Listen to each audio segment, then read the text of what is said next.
If you like storytime vibes, hit subscribe and let's dive in together. I never thought a laugh could destroy a marriage.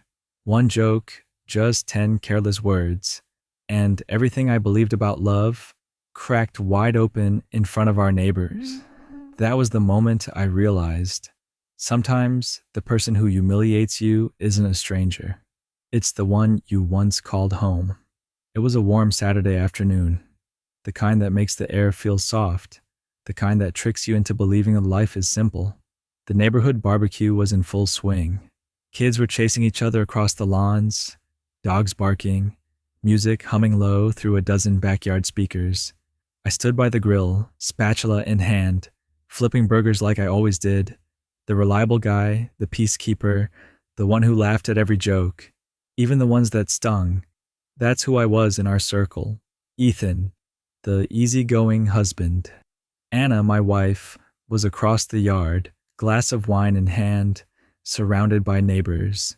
She was radiant, charming. She always was. But lately, her charm came with a sharp edge. She discovered this new hobby of making me the punchline. Little jokes at dinner parties, sarcastic comments about my dad bod, my old truck, my predictable life, and I'd laugh. Every time. Because arguing in front of people felt worse than swallowing the sting. That day, though, I could sense something different. Her laughter was louder. Her eyes sparkled in that way they did when she knew she had an audience. I flipped another burger and glanced at her. She caught my eye and smirked, like she knew I'd never push back. "Careful," she called out playfully. "Ethan burns the burgers when he starts thinking too hard," which is, well, most of the time. The group laughed. I smiled. The kind of smile you give when you're pretending not to bleed. I told myself, it's fine. She's just being funny. Don't ruin the mood. But inside, I could feel the same familiar ache. That quiet humiliation that no one else notices but you. She didn't stop there. As the beers flowed and more people joined, her jokes grew bolder. She teased me about my paycheck, about how she should have married up. Everyone laughed, everyone but me. And then, she said it. She clinked her glass for attention, her face glowing with wine and spotlight. "All right, everyone," she said with a laugh that sounded like nails on my pride. $100 and he's yours. I'll even throw in his boring stories in that rusty old truck." The laughter that followed was hesitant, thin, uneasy. Some people looked away, others chuckled just to fill the silence. I stood frozen by the grill, hand still holding the spatula midair. That wasn't a joke. That was humiliation dressed as humor. And the worst part, she was enjoying it. She laughed harder, raising her glass like a queen at her own cruel coronation. I wanted to walk away. I wanted to shout. But instead I smiled again, that same hollow smile, and turned back to the grill. My chest tightened. My throat felt heavy. I'd been the good husband for so long, the patient one, the calm one. But patience feels a lot like weakness when the person you love keeps testing how far she can go before you break. I remember thinking, maybe this is just what marriage becomes. Maybe this is what love looks like after years of small disappointments and jokes that cut deeper than they should.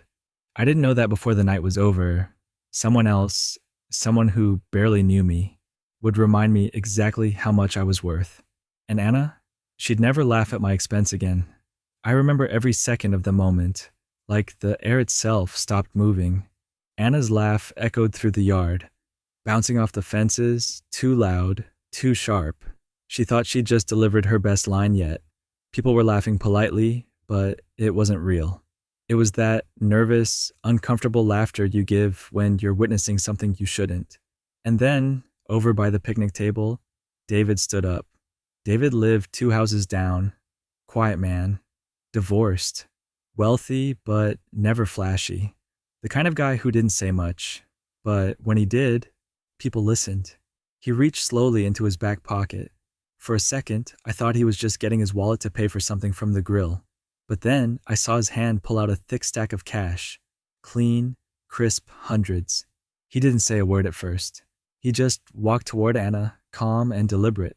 You could feel every eye following him. When he stopped in front of her, He laid the money right on the table. $1,000, maybe more. Then he looked straight at her and said, his voice steady as stone, "Deal."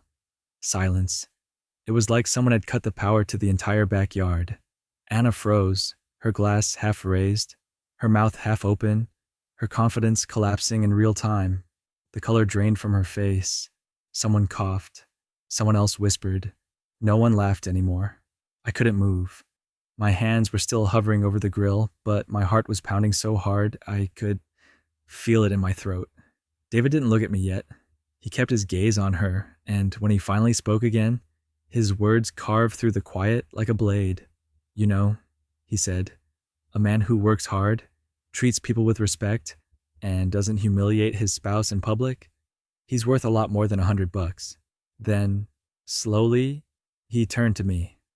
"And if someone doesn't see that value," he added, tapping the stack of bills once, "someone else will." The sound of his hand hitting the cash, that soft thud, echoed louder than the music. Anna's eyes darted around, desperate, like she was searching for a way to rewind time. But there was no escape from that moment. Her power, the spotlight she loved so much, turned against her. No one spoke. No one laughed. Even the kids stopped running. I could see the realization dawn on her face. The understanding that her funny little moment had just backfired in front of everyone. Her lips trembled. That's not funny," she snapped, her voice cracking under the weight of her own embarrassment. David didn't flinch. He just looked at her, then looked at me, and nodded once, like he was giving me permission to finally stand tall. That nod hit me harder than I expected. It wasn't just sympathy. It was recognition. Like one man silently telling another, "You deserve better than this." And for the first time in a long, long while, I believed it. The neighbors shuffled awkwardly, some pretending to check their phones, others suddenly fascinated by the grill. The party, if you could even call it that anymore, was over. Anna tried to laugh it off. "Oh, come on, everyone, it was a joke," she said, forcing a giggle. But no one joined in. No one saved her from the silence she created. I didn't say anything either. I just stood there, watching her crumble behind that fake smile. And inside me, something shifted. Years of quiet endurance, every forced laugh, every swallowed insult, all of it started to burn away. For the first time, I didn't feel small. I felt awake. And while Anna was busy trying to salvage her image, I was standing in the middle of the yard, finally seeing the truth. Respect isn't something you beg for. It's something you stop giving to the wrong person.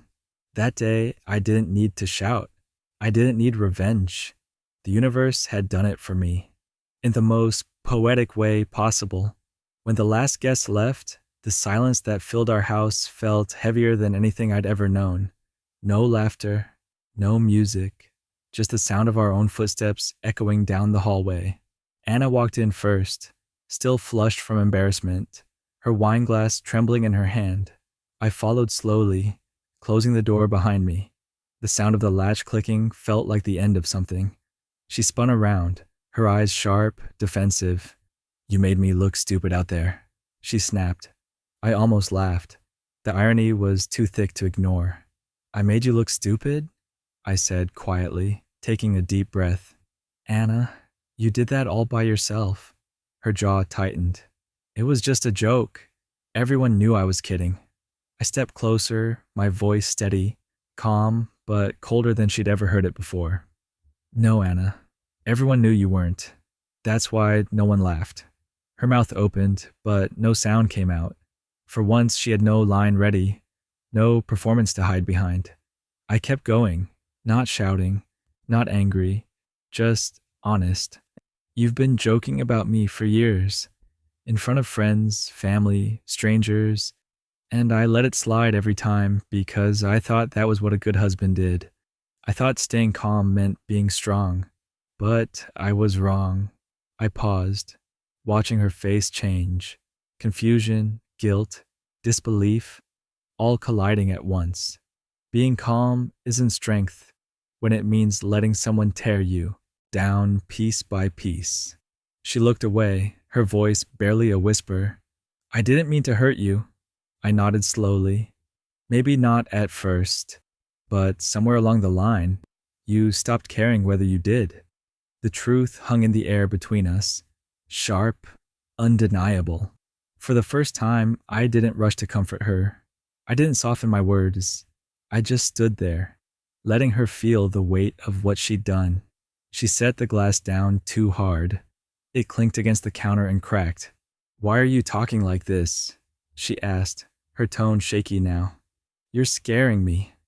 I'm not trying to scare you, I said. I'm just done pretending that your disrespect is love. Her eyes widened, not in anger, but in something closer to fear. Not fear of me, but fear of losing control.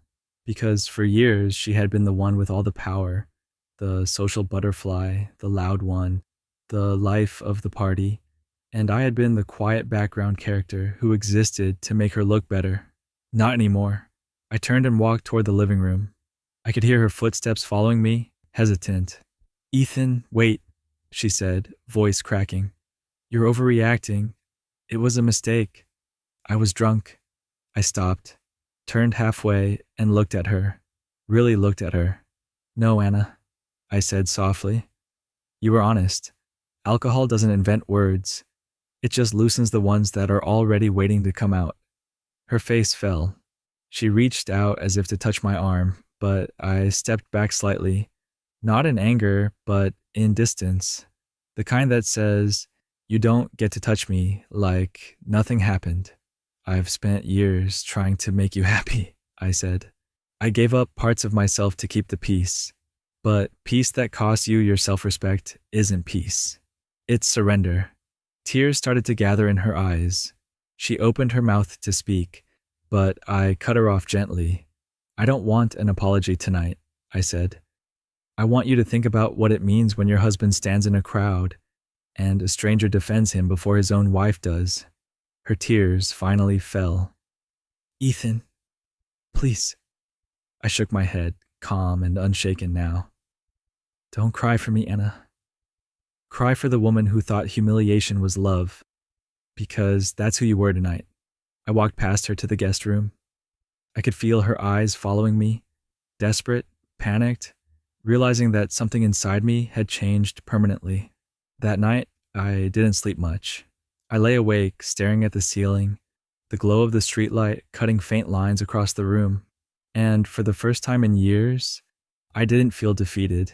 I felt free, because love without respect isn't love. It's just slow erosion.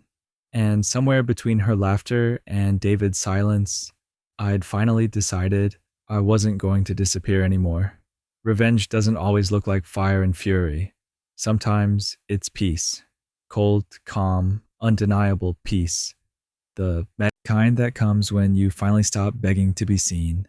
After that night, I didn't leave. I didn't argue either. I simply changed. I stopped waiting for apologies that never came. I stopped making breakfast for her, stopped asking how her day was, and in that quiet, something powerful started to grow. Self-respect. Anna tried the usual tricks, sweet words, forced smiles.